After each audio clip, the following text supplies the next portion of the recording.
Père, je veux te rendre grâce pour ta fidélité. Je viens donc au-devant de ton Saint-Trône mettre une demande et prier que tu accordes à toutes les personnes présentes dans cette salle et connectées à cet autel la capacité de m'entendre et de te comprendre. Père, que je sois entendu, mais que toi tu sois compris au travers de mes mots. Que chaque cœur soit éclairé. Que la lumière jaillisse dans notre homme intérieur. Que ta gloire éclate. Que ton règne s'établisse. Merci, car au-delà de mes mots, tu amplifies mon discours. Éternel, par le Saint-Esprit. Tu donnes à chacun de comprendre, selon le palier de sa marche et le niveau, éternel, la cadence que tu as impulsée par ton esprit rattaché à son identité. Éternel, qu'est-ce que tu es en train de dire en ce moment précis au nom suprême de Jésus? Et que par-dessus tout, s'il y avait un besoin au niveau de son corps, de son âme, au niveau de son esprit, au niveau de sa famille, de ses affaires, que ta main puissante se déploie et que les miracles que toi seul es capable d'accomplir s'accomplissent dans leur vie au nom suprême de Jésus. Je crois donc en ta parole qui ne rentrera pas à toi sans accomplir dans chacune des vies connectées à cet autel. C'est pourquoi elle est sortie. Honneur et gloire à toi, Seigneur. Je mets une demande au devant de ton Saint-Trône. Que ton onction m'habite. Père, que je sois maintenant, à l'instant, changé à une autre personne dans une capacité exceptionnelle venant d'en haut pour enseigner ta parole prophétiquement. Au nom suprême de Jésus, j'ai prié. Et que quelqu'un dise Amen 3 fois. Amen, Amen, Amen. Prière de vous asseoir. Merci beaucoup. Merci pour vous asseoir. Donc, la semaine passée, comme je disais, on a vu comment est-ce que Dieu exerce son pouvoir. Et nous avons dit que Dieu exerce son pouvoir sur la terre au travers des autorités qu'il a déléguées, c'est-à-dire établies. Il exerce son pouvoir au travers des autorités qu'il a déléguées et établies. Et le Dieu que nous servons et le Dieu que nous adorons est un Dieu d'ordre. Donc il a régenté la société, il l'a organisée. Et c'est pourquoi dans chaque sphère, il y a une autorité. Que ce soit dans la famille, que ce soit dans la commune, que ce soit dans la ville, que ce soit sur un pays, que ce soit dans un ministère, ouais, il y a une autorité établie. Et ça, c'est Dieu qui l'a établi. Voyez-vous, c'est très, très, très important. Donc, Dieu a institué l'autorité, nous l'avons dit, même si ce n'est pas toujours lui qui choisit la personne, qui va s'asseoir sur le fauteuil, vous voyez, de l'institution en question. Alors aujourd'hui, nous voulons parler de comment est-ce que l'homme manifeste sa pleine autorité. Voyez-vous, comment l'homme manifeste sa pleine autorité. Romains 5, verset 17. La Bible ici, par l'offense d'un seul, la mort a régné par lui seul, à plus forte raison, ceux qui reçoivent l'abondance de la grâce et le don de la justice régneront-ils dans la vie par Jésus-Christ lui seul. Donc Dieu dit que ceux qui ont reçu Jésus, voyez, régneront dans la vie. Ils régneront dans la vie par Jésus-Christ lui seul. Parce que ce qui a déconnecté l'homme du règne, c'était l'offense d'un seul. Et cette offense, c'était l'offense d'Adam. Maintenant, la Bible dit par l'obéissance d'un seul homme. Il s'agit de qui? Jésus. La Bible dit, nous donc, nous régnerons dans la vie par lui seul. Parce que Jésus, en mourant, a pris la place de quiconque croit en lui. Donc, cette foi en Jésus nous ramène donc à régner dans la vie. Et donc, quand on parle de régner, il vient d'un mot grec qui veut dire retrouver sa royauté, exercer un pouvoir royal. Retrouver sa royauté, exercer son pouvoir royal. C'est ça, régner en fait. Voyez-vous? Et donc, gouverner. Gouverner. Nous parlons aussi de gouvernement. Donc, contrairement à ce qu'on pense, et ça c'est une erreur vitale et sérieuse, entretenue par le diable, Jésus n'est pas venu pour t'amener au ciel. Ce n'est pas que pour ça qu'il est venu. T'amener au ciel, ce n'est qu'une partie de la mission. Non, il est venu afin que tu puisses régner dans la vie. Et ça, c'est fondamental. Donc, ce règne, c'est sur terre d'abord que ça commence. Donc, et Dieu a donné la terre comme héritage au Fils de l'homme. Donc, sur cette terre, Dieu veut manifester son pouvoir au travers de toi. Et c'est pourquoi il a délégué une parcelle de son autorité sur ta personne. Et il est donc important que tu puisses être à même de manifester la pleine autorité. Et c'est ainsi que ta royauté va s'affirmer et que par toi, le pouvoir de Dieu sera visible dans cette société. Vous savez, c'est vraiment fondamental. Donc, l'église n'est pas un endroit où on vient juste pour apaiser sa conscience. Non, ce n'est pas vrai. On ne vient pas à l'église pour apaiser sa conscience, non. Mais plutôt pour retrouver l'essence et le sens de son existence. Mais plutôt pour retrouver l'essence et le sens de son existence. C'est pour ça que nous venons à l'église. Ce n'est pas simplement parce qu'on a mal agi en semaine et puis on vient là pour que le pasteur prie pour nous, non. Ou que Dieu nous pardonne de nos multiples péchés, non. Non, non, non, non, non. On vient retrouver l'essence et le sens de notre existence. Dieu dit, vous êtes mon ouvrage. Et Éphésiens 2, verset 10. Que j'ai recréé en Christ Jésus pour les bonnes œuvres que j'ai préparées d'avance afin que vous les pratiquiez. Donc Dieu a préparé des ouvrages avant. Il y a des œuvres que Dieu veut, que tu pratiques. C'est pour ça qu'il t'a réconcilié à lui, parce qu'il y a un plan rattaché à ta personne. Donc c'est important que tu puisses l'avoir en pensée. Il y a un plan de Dieu rattaché à ta vie. Donc maintenant je voudrais te montrer comment faire donc en 7 étapes pour être à même de jouir ou manifester la pleine autorité, manifester ta royauté dans sa plénitude et retrouver le fauteuil royal du couloir de ton appel. Parce que notre Dieu est un Dieu de diversité. Nous sommes tous assis ici, mais nous n'avons pas le même couloir. Nous n'avons pas justement le même appel. Et chacun d'entre nous devra servir Dieu dans le couloir de sa destinée. Contrairement à ce qu'on a pensé, servir Dieu n'est pas prêcher l'évangile simplement. Non, il y a 2 choses qui sont appelées à prêcher. D'autres parmi vous sont appelés à être des hommes d'affaires puissants pour gagner beaucoup d'argent et faciliter d'abord l'emploi, régenter la vie sociale, supporter l'œuvre de Dieu, les orphelinats, etc. D'autres personnes sont appelées à jouer un rôle politique majeur. Peut-être que parmi nous ici, il y a quelqu'un qui sera le futur président de son pays ou de ce pays. Dieu n'a aucun problème, ou quelqu'un qui est connecté à ça. Pas du tout. Quand on lit la Bible, lisons-la bien. Donc on n'est pas appelé à Dieu simplement parce qu'on est, vous voyez, un pasteur. Non, non et encore non. Il y a un plan. Certains d'entre vous, vous êtes appelés peut-être à être simplement l'épouse d'un homme qui, justement, a un dessein glorieux à accomplir. Et vous êtes l'aide à côté. Ça peut simplement être la raison pour laquelle vous êtes né. On va le voir dans la Bible. C'est juste extraordinaire de retrouver la suprême pensée de Dieu et manifester la pleine autorité. Donne-moi ton meilleur amen. Amen. Donc c'est important, frère. Réussir la vie n'est pas ce qu'on nous présente dans la vie, c'est-à-dire avoir atteint les cimes de la société. Non. Réussir la vie, selon Dieu, c'est de réussir à accomplir la raison pour laquelle il t'a conçu, il t'a créé, il t'a manifesté, il t'a béni. Si tu ne l'as pas fait, tu as échoué. Quel que soit le poste que tu auras occupé sur le soleil, tu as échoué. Donc il est important que nous le comprenions. Nous allons donc voir en 7 étapes, voilà 7 points qui vont nous permettre de manifester pleinement notre autorité. Quelqu'un me donne le meilleur des amens. Quelqu'un dise encore amen. Premièrement, et ça c'est important, il est vital de connaître ton identité prophétique. De connaître ton identité prophétique. Cette identité, ce n'est pas ce qui est écrit sur ta carte d'identité. Non, je parle de prophétique. L'identité que Dieu seul connaît quand il te regarde. C'est une identité qui n'est pas connue de tous, mais qui est connue de Dieu et qui va être révélée par Dieu à toi. C'est ce que j'appelle l'identité prophétique. Dans cette connaissance de cette identité prophétique est infusée dans ton esprit par Dieu. D'une diverse manière, ça peut être par songe, ça peut être par forte conviction intérieure, voyez-vous, mais Dieu te fait connaître à l'intérieur de toi qu'il y a tel appel rattaché à ta vie. Et personne ne peut l'arrêter parce que c'est en toi, c'est infusé, ça fait un avec toi. Et donc, à partir de cet instant, c'est donc un rêve qui va te maintenir éveillé même en pleine nuit. Tu dors et tu te réveilles. Ça t'arrache le sommeil. C'est en toi. Ça t'habite. Personne ne peut te séparer de ça. C'est la raison pour laquelle tu es né. Et il y a un tel engouement, une telle passion, un tel zèle de faire cette chose. Et tu es prêt à le faire. Même si personne ne te donne 5 francs pour le faire, tu vas le faire parce que c'est pour ça que tu es conçu.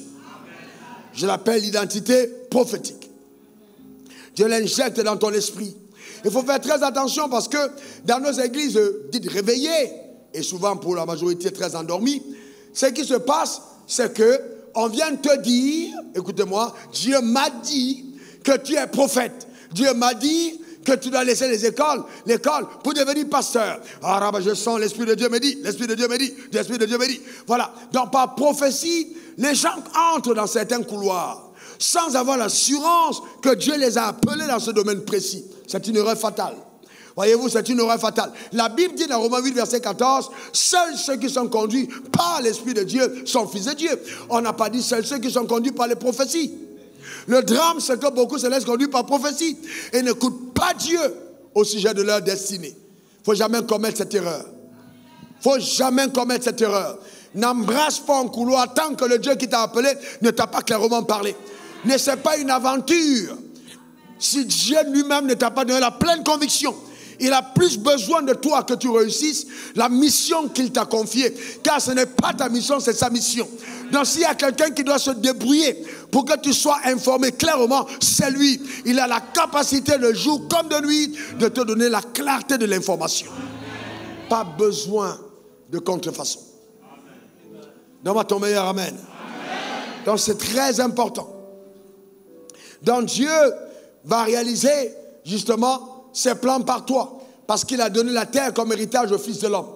Les plans de Dieu ne se réalisent sur terre qu'au travers des hommes. L'homme est donc celui qui incarne l'autorité de Dieu.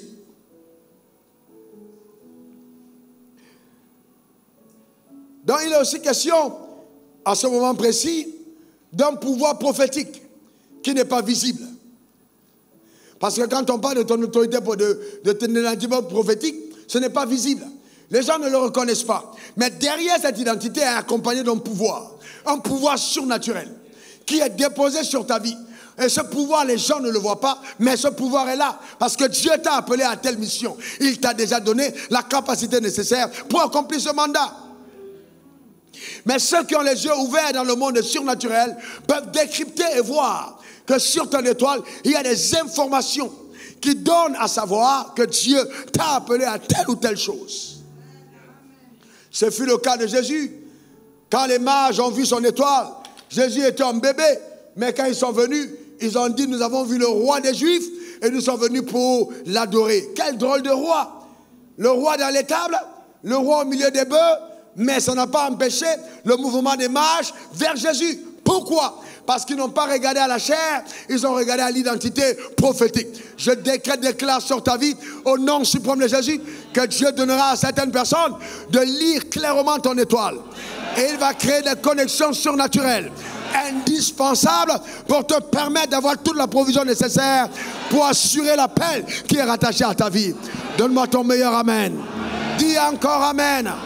C'est dans ce sens qu'on dit que quand Dieu appelle, il pourvoit. C'est quand on est appelé selon l'agenda de Dieu. Quand on a retrouvé les desseins prophétiques de Dieu. Quand on épouse son identité prophétique. Là, Dieu commence à se mettre en marche. Donc pourquoi si Dieu nous dit ça bien au début? Parce que Dieu est tellement intelligent que quand il te communique les informations prophétiques sur ta destinée, il veut modifier ton comportement. Il veut déjà affecter depuis l'intérieur, voyez-vous, ta manière de faire. Afin que les chromosomes hérités de tes pères ne falsifient pas ton histoire. Et que tu te rendes compte que même si tu es né des hommes qui étaient tous des pauvres et que Dieu te dit, tu es le futur roi, que tu commences à apprendre la démarche royale au lieu de te conformer à la pauvreté qui a toujours miné ta famille. C'est ce que Dieu est en train de faire. Et c'est important. Vous allez vous rendre compte, regardez par exemple, c'est pour ça que la royauté c'est quelque chose d'assez particulier. Quand Dieu dit règne, ça veut dire qu'il fait de toi un roi. Vous prenez le fils du roi de Maroc, c'est un jeune homme. Mais vous voyez, un jour, j'ai vu quelque chose qui était assez impressionnant. Il arrive là et puis les gens tendent la main et il salue comme ça, rapidement. Donc il est déjà à son aise. Il y a ses papas, quand ils arrivent, ils se possèdent. Est-ce qu'il est déjà roi? Oui ou non? Il est roi, mais est-ce qu'il est au pouvoir? Pas encore. Mais il incarne la royauté. Parce qu'en lui coule le sang royal. Il est le successeur au trône. C'est lui qui va occuper la place. Personne ne peut le contester. Ça a été décidé. Et ça, par la monarchie. Mais moi, je ne te parle pas des choses qui ont été décidées par les hommes au Maroc. Je te parle des choses qui ont été décidées là-haut, dans le ciel, par Dieu lui-même. Je déclare établi sur ta vie que personne ne pourra falsifier cette histoire. Donne-moi le meilleur des amens. Dis encore amen. Mais toi-même, ayant reçu l'information, commence à te préparer de l'intérieur et agis comme quelqu'un qui est en train de faire un mouvement vers ce fauteuil, vers cette position, vers ce trône, dans ce couloir. C'est pour ça que Dieu te donne l'information à l'avance. Ce serait choquant que Dieu te dise qu'il a fait de toi le plus grand cuisinier de ta génération et que tu t'envoies étudier la géographie. Donc quand Dieu te donne l'information, c'est pour qu'à ton niveau commence la préparation. L'information, l'identité prophétique, c'est pour une préparation. C'est très important. Donc il faut reconnaître ton identité prophétique. Deuxième démarche, il faut, voyez-vous, il faut reconnaître ton identité présente ou factuelle. Parce qu'il y a l'identité prophétique et l'identité factuelle. L'identité des faits présents, à la position actuelle. Quand tout le monde te regarde, on dit, oh, ce gars, il est DG. On dit, non, il est pasteur. On dit, non, elle est secrétaire. On dit, non, elle est l'épouse d'un tel. Mais ça, c'est l'identité factuelle. Au-delà de ça, Dieu a camouflé. Les faits servent souvent de camouflage, de la vérité divine. Ils viennent camoufler qui tu es véritablement. Donc tu ne peux pas te limiter aux faits. Tu dois comprendre que les faits te protègent des regards des jaloux et des envieux. Parce que si tout le monde était au courant de qui tu étais, alors tu risques de ne pas dormir maintenant. Mais Dieu est obligé de créer des faits pour pouvoir te protéger, te donner l'impression à tout le monde que tu es comme eux. Mais ils ne savent pas qu'ils sont assis à côté du futur ministre de l'économie de son pays, du futur président de son pays. Ils ne savent pas, mais Dieu le fait exprès. C'est ça que la Bible dit, on ne connaît personne selon la chair. Faites très attention. Je marque un moment d'arrêt. Regarde à ta gauche. Regarde à ta droite. Peut-être demain tu auras besoin d'audience pour rencontrer cette personne. Regarde la personne maintenant. Je suis sérieux. Il ne faut pas jouer avec ce genre de choses. Amen. Dieu est en train d'orchestrer prophétiquement quelque chose pour ta destinée. Donne-moi le meilleur des amens. Dis encore amen. C'est important. Donc quand tu as connu, vous voyez, ton identité factuelle, c'est-à-dire tu sais aujourd'hui par exemple que tu es, je vais dire quoi, un maçon. Jésus était quoi? Un charpentier, alors qu'il était Dieu. Il a bien travaillé la charpente. Il n'a pas bouqué, il a travaillé. Il savait là de 12 ans qu'il était Dieu. Mais il a tellement bien bossé que c'est à 30 ans simplement qu'il a laissé le métier de charpentier pour entrer dans le ministère. Mais à 12 ans, il étudiait déjà la Bible. Il connaissait la parole de Dieu. Il savait qu'il avait été appelé. Comment je sais? Il dit, laissez-moi m'occuper des affaires de mon père. Mais en même temps, il était charpentier. Il était là en train de raboter le bois et de prendre connaissance du bois. Eh bien, il savait bien que son histoire allait terminer sur le bois. Donc, autant en prendre connaissance. Vous voyez ce que je suis en train de dire? Donc, c'est important, frères et sœurs. Il a travaillé avec le bois. Donc, malgré le fait que Joseph a reçu un rêve, il a vu ses frères, il a vu son père et sa mère se prosterner devant lui. Il est resté un fils obéissant dans la maison jusqu'à ce qu'il soit vendu. David a été un roi. Mais avant ça, il était au champ. Et après ça, il a continué d'aller au champ s'occuper des brebis. Le fait qu'on est un roi, il n'a pas changé justement des responsabilités à l'identité factuelle. Son identité factuelle était celle de berger. Il n'a pas dit à la maison, bon, vous avez vu les gars, on m'a un roi. À partir d'aujourd'hui, papa, mettez-moi ma chaise là au milieu. Tout le monde venez vous asseoir. Non, non, tu fais ça, tu tues ta vie, tu détruis. Non, Dieu est tellement intelligent que même quand il t'a oint, il fait un effort de te donner d'apprendre justement à respecter les autres. C'est un Dieu de processus. Et le processus peut être très douloureux. Je me suis rendu compte que les gens qui ont une grande destinée n'ont jamais une vie facile. Écrivez-la. Ils n'ont jamais une vie facile. Jamais. La vie n'est pas facile. Pourquoi elle n'est pas facile? Parce qu'on a déjà lu. Et le diable est informé. Et il sait. David a continué de prendre soin. Et où est-ce que Jésus a trouvé Pierre? Il a trouvé Pierre à la pêche. Je vous pose une question. Pierre a été appelé par Jésus après une nuit de prière. Vrai ou faux? Vrai. Alors je propose une autre question.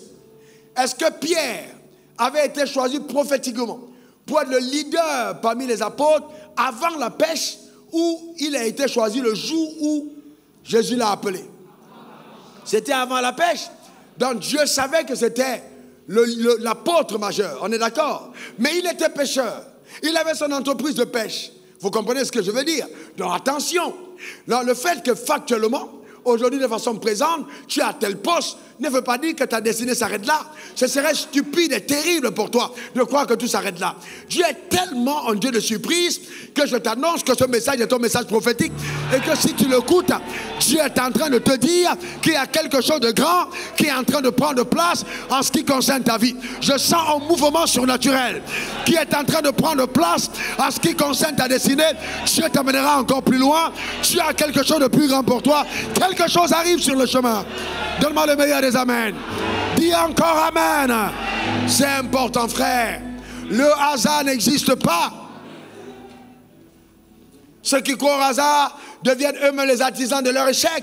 Le hasard n'existe pas. Il y a derrière une main invisible. Et je vous montrerai comment cette main coopère avec les personnes appelées.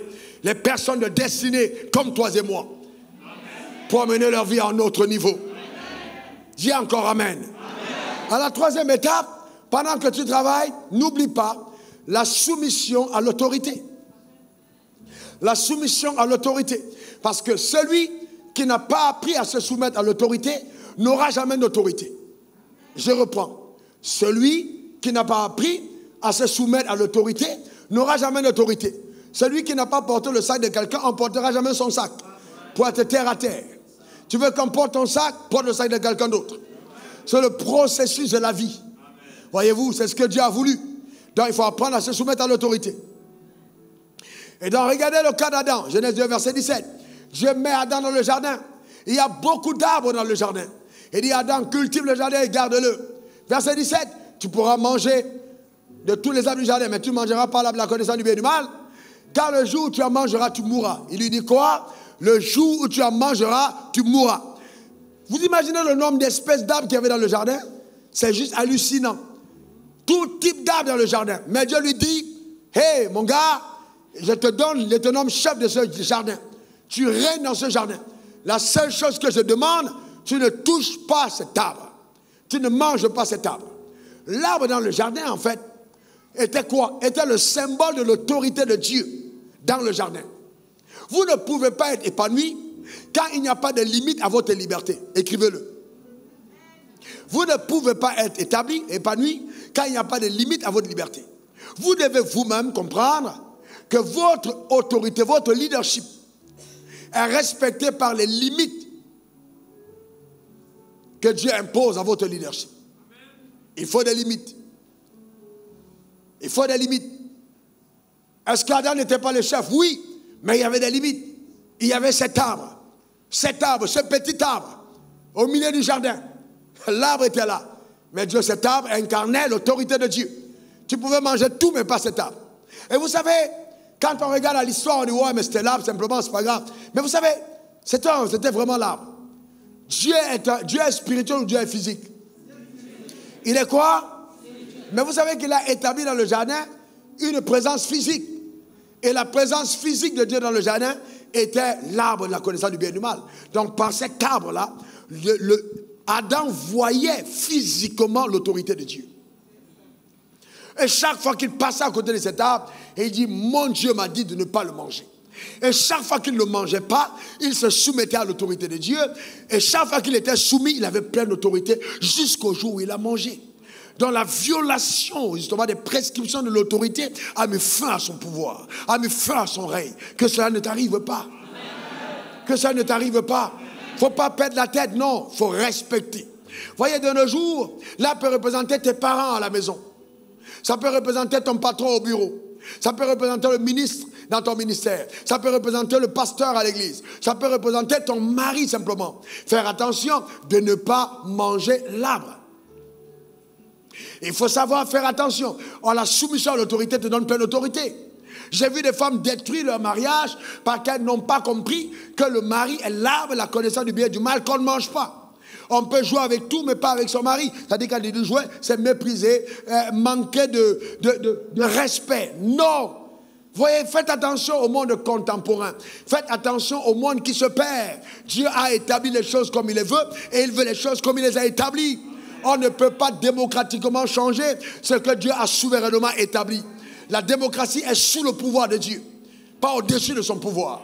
Donc faites attention. Quelles que soient les lois qu'on vote, vous devez revenir à la loi majeure, qui est la loi de Dieu. Vous devez craindre Dieu dans vos cœurs et comprendre comment ça marche. Voyez-vous, évitez là d'être insoumis à l'autorité. C'est très important. Car le royaume de Satan est manifeste au travers de l'insoumission aux autorités établies.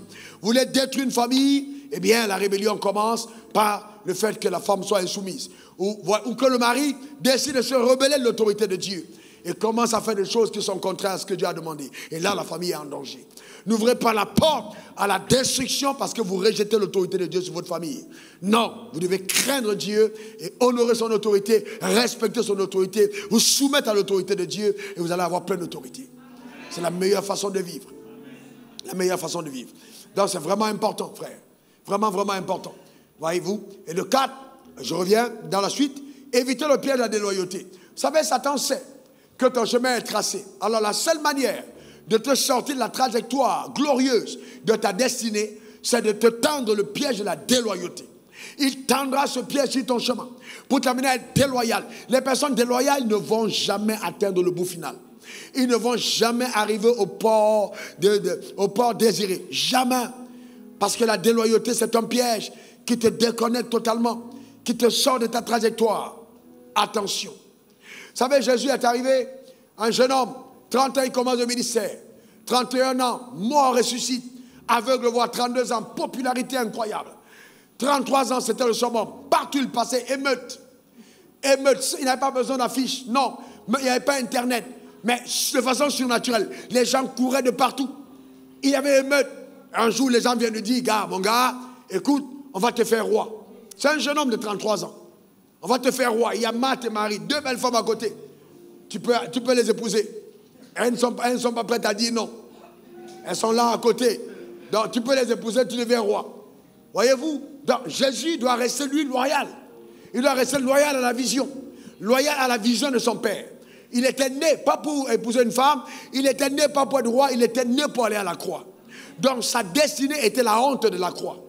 Pour que toi et moi, nous ne subissions pas la honte de la vie. Il fallait payer le prix de la croix. Donc c'était ça sa destinée. Et il le connaissait. Donc on est venu le voir. Et il passait tellement de temps dans la prière. Et je suis convaincu que la majorité du temps où il était seul et qu'il priait, il était à genoux pour dire, Seigneur, garde mon cœur de la séduction. Garde mon cœur de la tentation. Préserve-moi. Comment je sais? Parce qu'il a dit, quand vous priez, dites, Seigneur, éloigne de nous la tentation. Donc ça veut dire qu'il a prié comme ça. Est-ce que vous comprenez? Il a prié comme ça. Le jour où Marie est apparue avec les décolletés, il a baissé la tête. Il est allé en prière. Éloigne-moi la tentation. Il a prié ainsi. Parce qu'il ne voulait pas passer à côté du mandat. Il ne voulait pas salir son sang. Donc il a passé le temps dans la prière pour ne pas être déloyal à Dieu. Il fallait garder le sang pur. Il a refusé le trône pour la croix. Et c'est ça la loyauté à la vision de Dieu. Quand Dieu te demande de faire quelque chose, ne falsifie pas après. Il pouvait dire, Dieu, bon, en tout cas, toi, tu es resté là au ciel, tu me dis, va sur la terre, va mourir. Toi, tu vas descendre toi-même. Hein. Là, tu as vu, il m'aime tellement. Toi-même, tu as vu, il m'aime tellement Dieu. Il m'aime tellement, je lève les mains vers toi. Dieu, toi-même, regarde. Mets-toi à ma place. Regarde ce peuple. Il m'aime. Leur roi, là, c'est de mauvais rois. Laisse-moi régner d'abord sur eux et puis on va voir le reste après. Il y a des gens qui tombent, voyez, dans la séduction. Ils pensent qu'ils sont en train d'aider le peuple, mais ils sont séduits par les propositions qu'on leur fait qui va encenser leur chair. Mais Jésus, à 33 ans, a dit non à la position de roi. Il a dit oui à la croix. Et c'est ça, justement. Alors moi, je te pose une question. En ce qui concerne ton appel, es-tu prêt à être intègre? La Bible dit Moïse a été élevé dans la maison de Pharaon. Il a été préservé dans cette maison, gardé par Dieu, à l'âge de 40 ans. Alors qu'il était prêt à accéder au trône. C'est là où la main de Dieu commence à travailler avec Moïse en disant, hey, attention mon petit, tu n'es pas de l'heure. Tu as été gardé dans cette maison parce que tu dois servir mon peuple. Alors Moïse a fui dans le désert.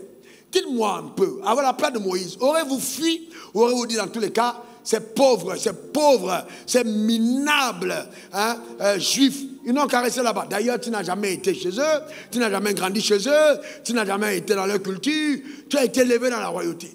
Il n'y a que le sang que tu portes qui t'identifie à eux. Vas-tu régner le trône qui t'est réservé pour aller t'identifier à un appel désertique? Vas-tu accepter ça? Mais c'est ça la loyauté à l'appel. Mais je vais vous dire une chose, pour être passé par là moi-même, vous ne pouvez jamais emprunter le désert, le chemin du désert que Dieu vous a montré et terminer votre vie dans le désert.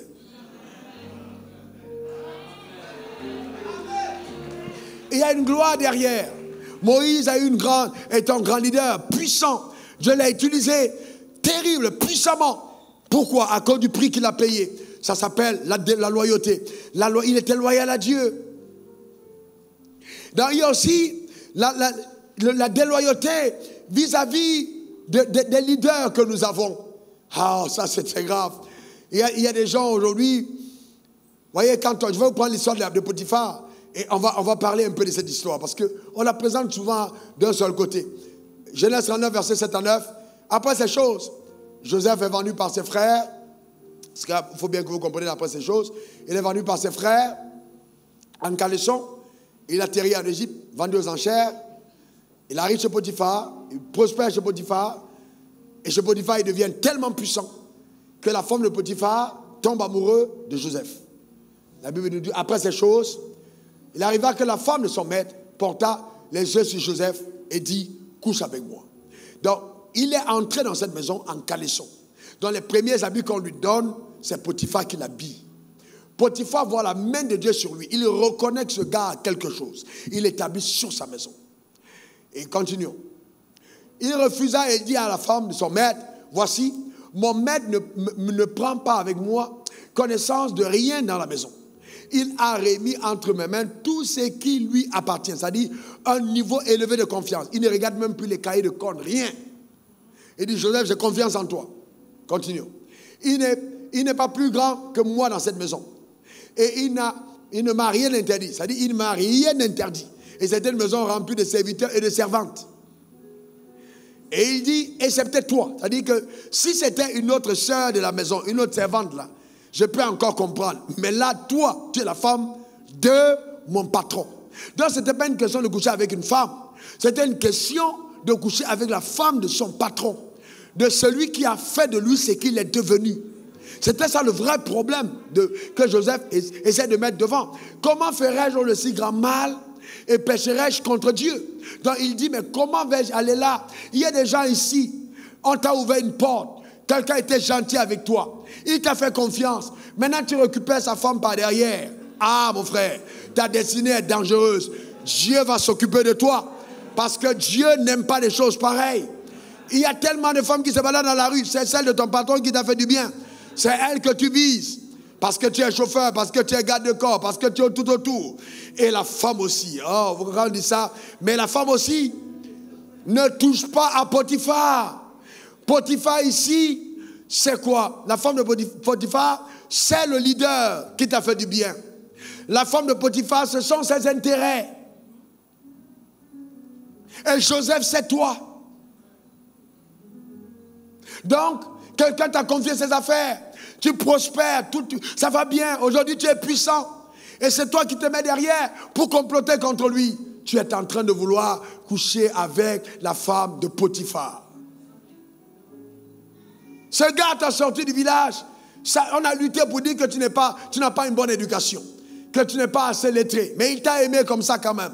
Aujourd'hui, tu portes des sacs de grande marque. Tu as les chauffeurs de grosses voitures. C'est toi qui racontes à ta copine qui n'est pas puissant. Ah, il n'est pas puissant. Et tu vas maintenant récupérer les jeunes gars de 15 ans, 16 ans. C'est eux qui sont puissants. Attention, Dieu n'aime pas les choses pareilles. Et nous avons des femmes comme ça à Abidjan. On a de plus en plus de femmes comme ça dans le monde qui payent des hommes. C'est sur Internet. Pour venir coucher avec elles pendant que les hommes sont en train de se battre pour la destinée de ce genre de femmes. Tu vas aller où? Il y a des gens, vous voyez, des gens, ils meurent avec les yeux et la bouche ouverte. Vous ne savez pas pourquoi. C'est Dieu même qui les a frappés. Il ne faut pas avoir pitié. Ah, il faut faire attention, frère. Non, il faut faire attention. Il faut donc faire attention à ça. C'est important de ne jamais être déloyal à l'égard de ceux qui ont été un levier d'ascension. Jamais. Même en politique. Vous ne pouvez pas trahir quelqu'un qui vous a fait. Non. Frère, attendez votre heure. Ne sois pas fatigué de porter le sac. Lucifer était fatigué, il a dit on va essayer autre chose. C'est dangereux. Autre chose là, va t'amener loin. Il ne faut pas essayer autre chose. Il faut attendre ton heure. Cette heure va venir. Ne sois pas pressé. Ne prends pas des raccourcis. Cette heure va venir. Si Dieu a décidé quelque chose pour toi, ça arrivera. Ne sois pas pressé. Continue de servir. Dans la loyauté, tu vas voir ce que Dieu va te faire. Pas besoin d'être déloyal. Pas besoin du tout. J'ai vu un jeune pasteur qui était venu me voir quand il parlait de son père. La façon dont il parlait avait tellement de dédain, de méchanceté qu'il racontait qu'il a pris près de 2/3 de l'église de son pasteur, qui est son père, pour fuir avec eux. Mais s'il va faire ça, tu vas me demander pardon 5 ans plus tard. Mais tu es un voyou. Parce qu'il y a des pardons qui doivent être accompagnés de restitution.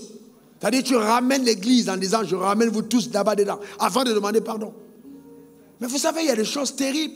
Et les gens sont étonnés de voir qu'ils n'ont pas certaines faveurs. Ils ne comprennent pas pourquoi certains malheurs leur arrivent. Mais il y a des choses, quand tu sèmes, tu moissonnes. Regardons Jésus. Vous savez, la vie est si simple. Jésus est notre modèle. Jean 17, verset 6 à 8. J'ai fait connaître ton nom aux hommes que tu m'as donnés du milieu du monde. Ils étaient à toi et tu me les as donnés. Et ils ont gardé ta parole. Donc Jésus dit, je n'ai pas prêché un autre message. Ils ont gardé ta parole. Je n'ai pas fait une nouvelle doctrine. Ils ont gardé ta parole. Maintenant, ils ont connu tout ce que tu m'as donné vient de toi. Voilà un bon collaborateur. Ça vient de toi. Car je leur ai donné les paroles que tu m'as données. Et ils les ont reçues. Et ils ont vraiment connu que je suis sorti de toi. Et ils ont cru que tu m'as envoyé. Donc Jésus s'assurait que le parfum qu'il laissait à ses disciples n'était pas son parfum, mais le parfum du Père. Et il rend compte à son Père pour dire, voilà les gars, je les ai gardés en ton nom, c'est pour toi. Maintenant je pars, je te les laisse. Si même dans le monde, tu es là, on t'envoie, on t'a nommé ministre, tu vas dans ton village, tu fais un discours en ton nom. Là le président apprend ça, il te chasse. Tu n'as pas le droit de faire discours en ton nom. Parce que tu es dans un gouvernement, ce n'est pas ton gouvernement. Tu fais le discours au nom du chef de l'État. C'est normal. Vous savez, c'est important. Il n'y a que dans la maison de Dieu où on pense qu'on peut brûler le protocole, voyez-vous, de loyauté et puis prospérer. Ce n'est pas possible. Non. Il y a des gens qui ne cherchent que l'opportunité d'exposition au travers de ton manteau. Il faut savoir t'en séparer. La loyauté est une clé extraordinaire. Extraordinaire. Voyez-vous, c'est très important. Donc, un homme de Dieu a prophétisé sur toi. Il a prophétisé sur ta vie. Ta vie a pris de l'ascenseur. Maintenant, c'est toi qui viens le défier pour montrer que tu es trop fort. Eh, mon petit, tu as oublié que l'ancien là, c'est ça qui t'a fait monter? Et tu veux mépriser? Non, attention. Vous savez, il y a des choses qu'il ne faut jamais oublier. Si tu étais aveugle et que tu vois, et que tu entends les gens dire, dis à tout le monde, moi j'étais aveugle, maintenant je vois. J'étais pauvre, maintenant je suis riche. Voilà où j'étais, voici ce que je suis devenu. S'il vous plaît, fermez votre bouche et ne parlez pas, ne prononcez pas ce nom à ma présence. Si vous prononcez ce nom, dites du bien, sinon sortez de chez moi.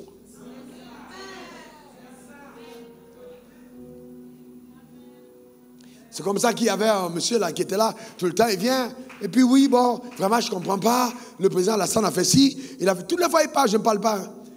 Il parle, président, et puis un jour un ami est venu me demander, mais pourquoi tu me parles jamais? J'ai dit, tu es bête ou quoi? Toi tu le vois, il est tout le temps avec eux, et puis il vient devant moi pour parler mal du président. Et il n'a qu'à aller parler ailleurs. Moi je ne parle pas, je n'ouvre pas ma bouche, il parle, je regarde, il parle, vraiment je ne vois pas, je n'ouvre pas ma bouche. Parce qu'il y a des gens qui viennent devant toi, ils parlent là. C'est qu'ils ont mis un enregistreur pour voir ce que tu veux dire. Je n'ai rien à dire, ni en bien, ni en mal. Je me tais. Vous comprenez ce que je veux dire? Je n'ai pas de commentaire à faire là-dessus. Pas du tout. Parce que c'est quand même suspect. Parce que c'est suspect que quelqu'un qui s'approche de quelqu'un parle mal de la personne. C'est suspect. Vous comprenez ce que je veux dire? Donc quand vous êtes éclairé, vous comprenez que là il y a quelque chose qui ne va pas. Soit il est en train d'être fou et il va emporter les gens dans sa folie, vous les laissez seuls dans sa folie. Et le genre de personnes qui ont 2 fois, vous le fuyez. Parce que si on l'attrape un jour, on va chercher à tracer qui il voit souvent. Ah, il ne faut pas être dans les périmètres des gens déloyaux. Parce que quand Satan est tombé du ciel, il n'est pas tombé seul. Dieu a dit faites tomber toute la bande. Je ne veux même pas voir un seul qui reste. C'était les gens qui lui rendaient visite. Ah non. Il faut faire attention. La vie, c'est la prudence. La vie, c'est la prudence. Il faut être prudent. Très prudent dans la vie. Il faut faire très attention. Marcher avec circonspection, c'est ce que Jésus a dit. Prudent comme les serpents. Sage comme les colombes. La prudence. Et puis ensuite, 5e point, il faut être prêt à saisir les opportunités divines et prophétiques. Parce que Dieu m'a dit de te dire, et ça c'est clair, qu'il y aura des opportunités divines qui vont se présenter devant toi. Il faut apprendre à les discerner. Elles viendront à toi. Et elles seront la base d'une ascension fulgurante. Elles vont te faire monter à une vitesse incroyable. Quand David a affronté Goliath, c'était une opportunité divine. Quelqu'un me donne son meilleur amen. Vous savez ce que Dieu m'a dit sur ça? J'avais jamais compris ça comme ça. Il m'a dit, fils, dis à mon peuple qu'en fait, la peur que l'armée a eue de Goliath n'était pas une peur naturelle. C'était une peur infligée par Dieu. Parce que personne d'autre ne pouvait tuer Goliath si c'était David. En fait, Goliath était l'opportunité de David. Donc personne ne pouvait la prendre. Donc Dieu a sémé la peur chez tout le monde. Parce que le combattant qui était choisi pour cette opportunité devait venir. Et ce gars n'était pas de l'armée, mais c'est lui qui avait été choisi. Parce que derrière, la main de Dieu était en train de préparer une opportunité surnaturelle. Souvent, il y a des marchés qui arrivent chez toi, tu n'as pas souscrit, tu n'as pas demandé. Et puis, il y a un problème qui se pose, et à la dernière minute, ton nom apparaît sur la liste. Tu penses que ça arrivait comment? Il y a une orchestration surnaturelle, une préparation occulte de Dieu, que Dieu a commencé à faire pour exposer ta personne. Que cela soit ton partage, que cela soit ta portion, au nom suprême de Jésus. Donne-moi le meilleur des amens. Dis encore amen. Et je vais te dire que les meilleures introductions ne se font pas tout le jour où on te présente quelqu'un. Non. Mais ça peut se faire le jour où tu apparais et la personne apparaît sans qu'il n'y ait rendez-vous. Mais le ciel, le jour où tu apparais, la personne apparaît, mais il n'y avait pas de rendez-vous. Tu es allé chez quelqu'un, et puis quelqu'un d'important est venu te trouver chez quelqu'un. Le ciel avait orchestré la rencontre.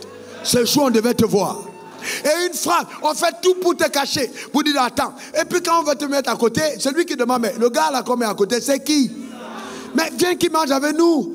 Pourquoi vous le mettez à côté? Comment tu t'appelles? Tout le monde est embarrassé parce que les gens ne veulent pas qu'on sache qui tu es. Et tu commences à parler de toi. Et puis tout le monde, la conversation reste sur toi. Ça commence à parler de toi. On ne parle de personne d'autre que de toi. Et on voit le patron commence à s'intéresser à toi. C'est là où tu vois les gens sont là, ils disent mais qu'est-ce qu'il y a? Mais il y a que Dieu est en train de travailler derrière. Il y a la main de Dieu derrière. Dieu est en train de faire quelque chose de terrible par sa main puissante. C'est ce que Dieu fait. La vie que nous menons est spirituelle. Et le Dieu que nous servons est au-dessus de tout fétiche, de tout marabout, de toute incantation occulte. C'est un Dieu qui a le cœur des hommes entre ses mains, qui les incline là où il veut, tel un courant d'eau. Écoute-moi bien, il est probable qu'un jour, tu sois au bord de la route, et puis tu es là, peut-être en train de causer avec quelqu'un, et puis le cortège royal s'arrête, parce que le président t'a vu en songe. Mais il te voit au bord de la route, il dit faites demi-tour, faites demi-tour. On arrête le cortège, on dit qu'est-ce qui prend le président aujourd'hui? Il dit faites demi-tour, il regarde. Il dit ah, j'ai vu la personne en songe. Il baisse la vitre, il demande à son poteau, faites-le venir. Au lieu de te faire monter dans une autre voiture, on dit non, mettez-le à côté de moi. Et on te prend, on te met à côté du président. Et le président commence à te parler. Tu ne sais pas d'où ça vient, mais Dieu a orchestré ça. Il a fait ça parce qu'il voulait faire quelque chose dans ta vie. C'est le Dieu qu'on sert. Attends-toi à une mouvance prophétique. Attends-toi à quelque chose d'extraordinaire. Attends-toi à quelque chose. C'est ce que le Dieu qu'on sert sait faire. David est allé affronter Goliath. Et il a terrassé. Dieu m'a dit de te dire de ne pas avoir peur. Il travaille dans le secret, n'aie pas peur. Il m'a dit de te dire, vis ta vie, ne t'inquiète pas. Écoute-moi bien, j'ai dit, il m'a dit de te dire, vis ta vie, ne t'inquiète pas. Que tu ne peux pas ajouter une seule coudée à ta vie par les inquiétudes. Mange, bois, réjouis-toi de ta femme, dors avec elle, levez-vous le matin. Enjoy, priez, chantez, soyez heureux. Écoutez, laisse tomber ces problèmes. Dieu va les régler. Il va les régler de façon spectaculaire. Dieu va les régler. Écoute-moi bien, tout ce qui arrive n'est pas au hasard. Il y a derrière une main invisible qui est en train de travailler pour ta vie. Continue de faire ce que tu as à faire. As-tu été victime d'injustice? A-t-on fait des choses incorrectes dans ta vie? Et puis tu es découragé? Eh bien, laisse tomber. Pense à notre Joseph. Il a été vendu par ses frères. Arrivé dans la citerne. Vendu chez Potiphar. Travaillant étant correct. Accusé par sa femme. Allé en prison. Mais les chansons et les panetiers sont passés par lui. Joseph n'était pas rancunier. Il a laissé les dons qui sont en lui continuer de travailler. Continue de travailler. Même si les gens ne reconnaissent pas ta valeur. Continue de faire. Parce que tes dons et tes talents, ton travail, c'est par là que Dieu va passer pour t'amener à un autre palier. Continue d'être excellent. Fais-le proprement. Personne ne pourra l'arrêter.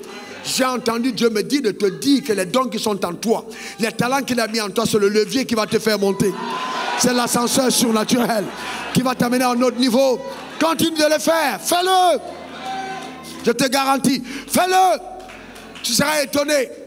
Tu peux être ici à Abidjan et puis on discute de toi aux États-Unis. Les présidents sont assis à table. On dit, mais c'est qui ce gars-là? C'est qui cette femme-là? On parle de toi. Tu ne sais même pas de quoi il s'agit. Est-ce que tu sais ce que Dieu fait? Dieu est incroyable. Hein? Dieu est juste incroyable. Tu ne sais même pas de quoi il s'agit. Dieu est trop grand. Tu es là, tu dis, non, je suis qu'une seule ménagère. Arrête tes conneries là. Qu'est-ce que c'est ménagère? Tu sais quel enfant tu as porté là? Tu sais quel enfant a tété sur tes seins? Tu es là, tu dis, tu vas faire chirurgie esthétique. Laisse ça comme ça, c'est pas grave. Il a tété, ça s'est tombé un peu, c'est normal. Demain, tu ne vas pas regretter. Parce que celui qui a passé dans ton ventre, c'est lui qui va restaurer ta vie. C'est peut-être le futur roi, le futur patron. C'est quelqu'un d'important qui est passé par ton ventre. Écoute-moi bien, Dieu est puissant. Allez demander à Anne. Elle a porté Samuel. Et les autres femmes. Tu connais les enfants de la deuxième femme. Pénina, tu le connais? Comment il s'appelle? Anonyme. Beaucoup d'enfants, mais anonyme. Accouché tôt, mais anonyme. En retard, mais réputation. C'est ça ton partage. C'est ce qui arrive dans ta vie par la puissance de Dieu. T'inquiète pas. Dieu travaille derrière. Dieu travaille derrière. Pourquoi aujourd'hui on a une cohorte de gens qui adorent Marie? Elle a fait quoi? Elle a porté un enfant. Elle a fait quoi? Elle a porté un enfant. Elle a fait quoi? Elle a allaité. Marie n'a pas ressuscité des morts. Elle n'a pas guéri de malade. Mais elle a porté un enfant. Elle est devenue Marie. Même si on en a abusé, mais elle est quand même Marie. Je vais te dire que ce qui passe par toi, tu ne sais pas. Il faut le choyer parce que quelque chose de grave est en train d'arriver. Dieu m'a dit ce message est prophétique pour ta destinée. Il y aura un avant, il y aura un après. Reçois-le dans ta vie au nom suprême de Jésus. On sait un grand Dieu, on sait un grand Dieu. On sait un grand Dieu. Et vous savez, il est tellement grand que continue de le servir. Vous savez, on a des injustices tout le temps. Eh bien, si moi-même qui suis pasteur, il y a des gens c'est-à-dire qui viennent en tenue de brebis et qui m'escroquent. À plus forte raison, vous. C'est-à-dire, malgré tout l'onction que je dégage. Vous comprenez ce que je veux dire? Alors, les gens viennent dire, moi, j'étais mort, il a prié pour moi, il suis revenu à la vie. J'étais dans le coma, il suis revenu à la vie. Mais il y a les gars quand même qui franchissent la muraille, là. Ils viennent t'escroquer, ils fuient. C'est toi qui es obligé encore de te lever pour dire, Seigneur, s'il te plaît, de grâce. Voilà. Donc, mais à plus forte raison, toi, la vie, c'est comme ça. Donc, ne sois pas amer. Ne sois pas amer. Non, reste calme. Mais au contraire, je te donne le point numéro 6. Apprends à rendre grâce à Dieu continuellement. Rends grâce à Dieu pour toutes choses. Éphésiens 5, verset 20. Rendez continuellement grâce pour toutes choses à Dieu. Le bien comme le mal, rends grâce. Rends grâce à Dieu. On a abusé de toi, rends grâce. Ton mari t'a chassé comme il m'a propre. Rends grâce. Écoute, rends grâce à Dieu. Il ne savait pas ce qu'il faisait. Il ne savait pas ce qu'il faisait. D'ailleurs, ce n'était pas ton mari. C'est pour ça qu'il t'a chassé. Ce n'était pas lui. C'est accidentellement que tu avais accepté. Tu vas voir dans quelques jours ce qui va se passer. Il va regretter amèrement. Je te garantis, ta destinée entre les mains de Dieu. Quel que soit ce qui arrive, ta femme t'a laissé pour quelqu'un d'autre. Célèbre le nom de Dieu. Rends grâce à Dieu. C'est dur, je sais, pasteur. C'est dur, pasteur. Quand une femme laisse un homme, de toute façon, ça fait mal. Comme on dit à Abidjan, gourmand de ça, c'est dangereux pour les hommes. Aïe, aïe, aïe, aïe, aïe. Parce que les hommes, ils pensent que c'est eux qui ont le droit de laisser. Donc quand une femme laisse, l'homme n'accepte pas. Ah, ça fait mal, hein? Alors là, mais je vais te dire, calme-toi. Calme-toi. Le meilleur est à venir. Calme-toi. Donne-moi le meilleur des amens. Calme-toi. Amen. Écoute-moi bien. Souvent, la chose pour laquelle tu pleures, c'était le film en noir et blanc. Souvent, la chose pour laquelle tu pleures, c'était le film en noir et blanc. Et Dieu sait que les époques ont changé. Et il fait passer le film en noir et blanc parce qu'il t'envoie HD, haute définition. Il faut rester calme. C'est ce qui est en train d'arriver dans ta vie. Ne te panique pas. Est-ce que quelqu'un comprend? Reste calme. Quelque chose d'incroyable est en train d'arriver. Rends grâce à Dieu pour toutes choses. Frère, il y a des moments où on ne comprend pas. On ne sait pas. On se pose des questions. On est torturé dans l'âme. On dort la nuit. Les oreillers sont remplis de larmes. Frère, je suis passé par là moi-même. Mais rends grâce à Dieu. Parce que le jour de ton jour n'est pas loin. Ce message a été annoncé au moment où une accélération a été programmée. Le jour de ton jour n'est pas loin. Quelque chose est sur le point d'arriver. Donne-moi le meilleur des amens. N'oublie pas que plus tu te rapproches, plus il y a de l'agitation, plus il y a de la tourmente. Regarde-moi Joseph, il interprète des sons. Il a oublié encore en prison pendant 2 ans.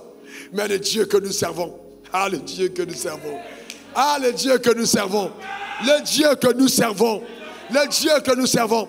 Si personne ne peut aller parler de toi au roi, le roi sera obligé de demander des nouvelles à ton sujet. C'est-à-dire le roi est troublé la nuit, il a un songe que personne ne peut interpréter. Les astrologues, les mages, tous ces magiciens, rien. Et il commence à demander, est-ce que vous pouvez m'aider? Maintenant, quelqu'un pour l'aider, pour avoir l'estime du roi, se souvient qu'en prison, il avait reçu, Joseph l'avait reçu, il avait interprété son songe. C'est là qu'il dit un cas qui s'appelle Joseph. Vous savez, Joseph arrive à cette escale. Joseph, la Bible dit, quand on est venu le chercher, Joseph s'est rasé. Moi, j'aime trop Joseph. Vous savez, si c'était toi là, on dit le chef d'État t'échec, rapide. Non, il dit, c'est-à-dire, c'était le secrétaire général à président qu'on avait aimé lui-même. C'est-à-dire, les gens qui sont venus là, c'est des hautes personnalités parce que le chef d'État est en trouble. Il a besoin de réponses. Donc on arrive à la Maca, à la prison générale. On voit, Joseph est là. D'abord, il y a un cortège, on dit, on venait chercher quelqu'un, n'a pas de chef d'État. C'est qui ça? Le régisseur de prison lui-même a embêté. C'est qui? On dit Joseph. On est venu chercher Joseph. Alors qu'au lieu que Joseph court, il dit, dites-leur d'attendre. Parce que Joseph comprend que c'est son heure. C'est lui, maintenant, il dit, dites-leur d'attendre. Et pourquoi? Il dit, je vais faire ma coiffure. Il prend le temps de se raser. Et il demande à repasser ses vêtements. Et il se change. Donc, pendant ce temps, entre-temps, dehors, on attend. On dit, qu'est-ce qui se passe? Non, il est en train de se changer. Donc, il joue psychologiquement maintenant sur Pharaon. Donc la demande est placée sur son onction et il joue psychologiquement sur Pharaon parce que les données sont en train de changer. Vous devez comprendre qui vous êtes quand Dieu est avec toi. À un certain moment, tu sais qui tu es, tu sais en qui tu as cru. Ce n'est pas ton combat, c'est le combat de Dieu. Joseph sort de la prison. D'abord dans son apparence royale, il sort de la prison et puis monte dans la carrosse. On arrive, il raconte et il commence à rire. Il dit, bon, voilà ce que ça veut dire, il y aura la famille. Et puis le pharaon le regarde, il dit, mais qu'est-ce qu'on fait? Il dit, bon, selon mon avis, simple, voilà ce que vous allez faire. Il dresse son CV. Mais il est tellement intelligent que le CV ne correspond qu'à une personne sur la terre. Et le CV ne correspond qu'à Joseph lui-même. Parce qu'en se changeant, Joseph avait reçu l'information du ciel que c'était le départ définitif. Donc quand il a dit au revoir aux prisonniers, il était en train de leur dire, je verrai comment faire pour intervenir à votre égard. Parce qu'il part être nommé Premier ministre. Donc il est nommé le même jour, journal de 20h, Madame Potiphar est assise à table avec son mari. Le chef d'État n'a pas demandé au chef d'État-major de l'armée. On va nommer maintenant le Premier ministre. Un poste est créé par Joseph sur mesure. Et voilà que toute l'Égypte prend un journal, tout le monde attend. Et puis on voit la figure d'un Égyptien qui apparaît. Madame Potiphar en train de dire, bah, elle dit, c'est Joseph. Donc entre-temps, dans la maison de Potiphar, il y a un problème. Madame Potiphar ne sait pas si son mari va garder son poste. Si elle ne va pas prendre la place de Joseph en prison. Donc au lieu de dormir, elle est troublée. Potiphar lui-même ne sait plus qu'est-ce qui va se passer. Parce qu'il est en rang au-dessus de lui. Il est de très loin au-dessus. Et il est plus écouté maintenant que le chef d'état-major. Qu'on peut remplir. Je suis en train de te dire que Dieu est en train d'inverser les choses, inverser les ordres. Quelque chose change, quelque chose se passe. La main de Dieu intervient. La grâce de Dieu agit par sa puissance surnaturelle. C'est ce que Dieu fait. C'est un grand Dieu. Ce jour n'est pas loin. Ce jour est en train d'arriver. Le jour de ton jour. Le jour de la gloire. Le jour de la révélation. Le jour où le monde saura. Donne-moi ton meilleur amen. Dis encore amen. Et ça, c'est extraordinaire. C'est ce que Dieu peut faire. Tourne-toi avec ton voisin et dis, cette parole est mienne. Dis-le à ton voisin, cette parole est mienne. Encore, cette parole est mienne. Il faut rendre grâce à Dieu pour toutes choses. Regardez Genèse 50, verset 17 à 21. Alors les frères de Joseph, la famine a frappé le cas là où ils sont. Dieu a donc décidé maintenant de montrer qu'il l'avait vengé. Et ils sont devant Joseph. Vous parlerez ainsi à Joseph, oh, pardonne le crime de tes frères et leur péché, car ils t'ont fait du mal. Pardonne maintenant le péché des serviteurs du Dieu de ton père. Joseph pleura en entendant ces paroles. Ils sont venus demander pardon à Joseph. Il n'y avait pas de choix. La position de Joseph était trop grave. Et Joseph pouvait les condamner à la famine. Ils se sont repentis. Ses frères vinrent eux-mêmes se prosterner devant lui. Et il dit, nous sommes tes serviteurs. Ce jour-là est arrivé.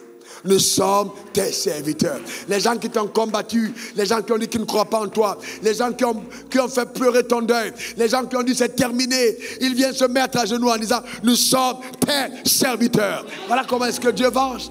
Regardez la suite. Joseph leur dit, soyez sans crainte, car suis-je à la place de Dieu? Vous avez médité de me faire du mal, Dieu l'a changé en bien pour accomplir ce qui arrive aujourd'hui, pour sauver la vie à un peuple nombreux. Donc il comprend qu'il était en mission. Soyez donc sans crainte, je vous entretiendrai, vous et vos enfants. Et il les consola en parlant à leur cœur. Alors là, écoutez-moi très bien. Dieu connaît les hommes. Dieu a dit à Joseph, Joseph, en fait, ce qui s'est passé, c'est que je connaissais la méchanceté de tes frères. Si j'avais demandé de cotiser l'argent pour t'envoyer un billet, pour que tu ailles en Égypte, ils n'auraient jamais payé. Alors j'ai demandé, j'ai mis dans leur cœur la méchanceté, pour qu'ils te vendent. En fait, c'était moi qui étais derrière le cœur méchant. En te vendant, ils t'ont donné un billet gratuit d'accès en Égypte. Non seulement quand ils sont arrivés en Égypte, ils t'ont donné la possibilité d'être acheté par Potiphar parce que tu ne serais jamais toi-même entré chez Potiphar. Donc ils ont servi à mes plans. J'ai utilisé leur méchanceté. Et c'est à cause d'eux que tu es ici. En d'autres termes, je me suis servi de leur méchanceté pour qu'ils soient les instruments entre mes mains pour toi. Donc Joseph, quand il comprend ça, il ne peut pas haïr parce qu'il sait qu'en fait, il ne serait jamais là s'il n'avait pas vendu. Un jour, tu vas bénir la femme qui t'a quitté. Un jour, tu vas rendre grâce à Dieu au patron qui t'a licencié. Un jour, tu vas dire merci à ce gars qui a arraché le marché. Parce que si ce n'était pas lui, tu n'aurais pas eu cette percée spectaculaire. Un jour, tu vas rendre grâce à Dieu. Simplement parce que la situation est arrivée et tu ne savais même pas quoi faire. Mais Dieu te dit après, je l'ai permis parce que je voulais t'amener à un autre palier. Si ça n'arrivait pas, tu ne montais pas. Je voulais t'amener plus haut. Que cette parole soit ton partage, qu'elle t'accompagne ta vie et ta destinée au nom suprême de Jésus et que sa faveur soit sur ta vie. Demeure béni en lui, demeure comblé en lui. Point numéro 7, garde ta foi. Dieu m'a dit et te dit garde ta foi. Notamment Hébreux 10, verset 36 à 38, garde ta foi. On a besoin de persévérance après avoir emprunté la volonté de Dieu pour obtenir les fruits de la promesse. Garde ta foi. Garde ta foi en lui. Garde ta foi. Le rêve que tu as là, garde-le. Si il te l'a montré, garde-le.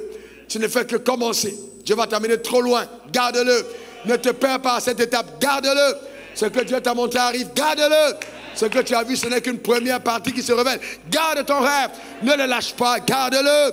Tu n'es pas né pour aller simplement au ciel, mais il y a une mission terrible sur la terre, rattachée à ta vie. Garde cette mission dans le cœur, garde-la. Si elle tarde, c'est une mission dont le temps est marqué sous le soleil. Elle va certainement s'accomplir, car c'est une vision de Dieu, et Dieu est responsable de ce qu'il engendre.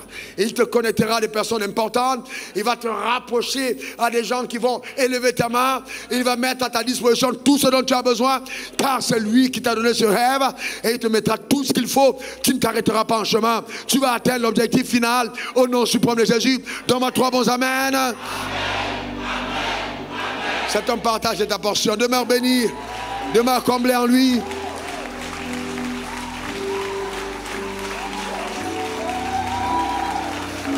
Demeure comblé en lui. Merci Jésus.